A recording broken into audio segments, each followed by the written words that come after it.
চতুর্দিকে ভাজার মতো হয়ে গিয়েছে। এখন একটু উল্টে দিলে এই তো বাহ, সুন্দর তো হয়েছে, প্রায় ডিম ভাজা হয়েছে। আর একটু উল্টে দেওয়া লাগবে ভালো করে, সুন্দর। বাহ বাহ বাহ, চমৎকার।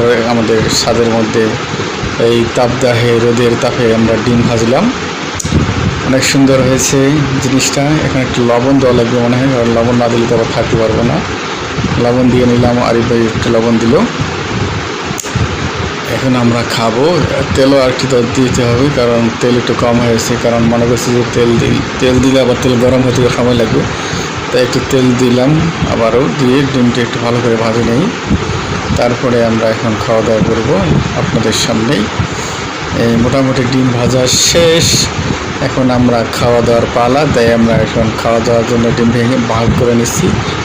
এখন আমরা আমের পাতা দিয়ে, আমের পাতার প্লেটের মধ্যে আমরা এখন ডিম খাবো।